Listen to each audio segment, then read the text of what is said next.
Right, so tonight I'll be reading from The Destroyer Acid Rock. You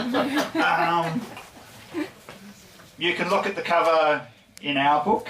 The cover doesn't quite kind of match what's contained within the sort of singer on the front. Looks more like a kind of lounge singer, when in fact he is, his name is Maggot, and he's the leader of the band, the Dead Meat Lice.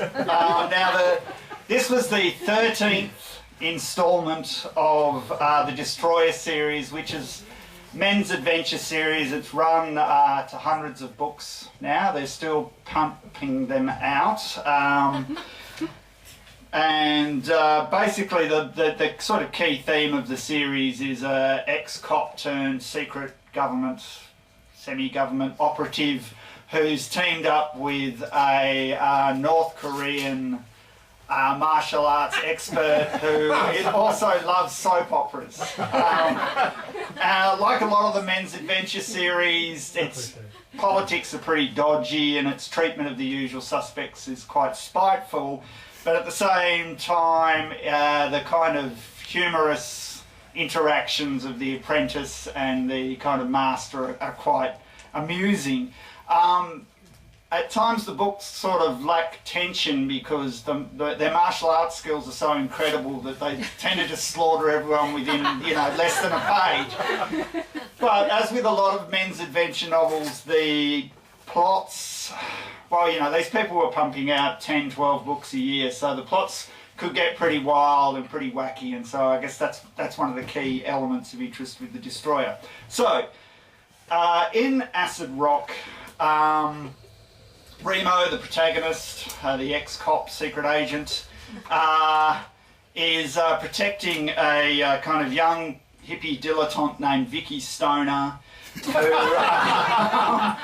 is being targeted by a variety of assassins. And Vicky's following around Maggot and the Dead Meat Lice. And where I'm going to pick up the story, essentially they're at an outdoor festival, and Chuin, who is the martial arts kind of master, has been stunned by the level of volume, and so Remo's having to take on the various assassins himself. So, the Dead Meat Lice were about to start at 7 p.m. At 6:30 it was announced over the loudspeakers, which could have cut through a swamp, that there would be a 45-minute delay. At 7 p.m. there was an announcement of an hour's delay. At 8:30 it was an announcement, any minute now. At 9 p.m, as a few harsh floodlights lit the periphery of the area, separating it from the darkness beyond, it was announced, here they come! There was screaming and groaning, but they didn't come out till 10 p.m. When under a large spotlight, a gallows was raised on the stage. Out of the blackness, behind the spot, swung a body on a rope. It twitched as though it were being hanged, if hanging required pelvic action similar to coitus. And then the rope seemed to break, and the body landed on its feet, alive in a skin-tight white jumpsuit cut in a wide V. Pieces of meat hung from the white satin suit, and already blood was seeping into the shiny microphone. A microphone rose from the stage to man height, and Maggot spoke.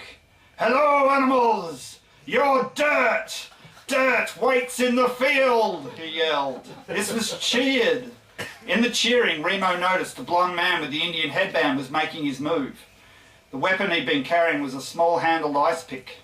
Only Remo saw it move towards Vicky Stoner, who was slowly awakening next to Remo. Remo moved on the pick. He shattered the driving wrist with his left hand and spun the boy around. The youngster's eyes widened with surprise.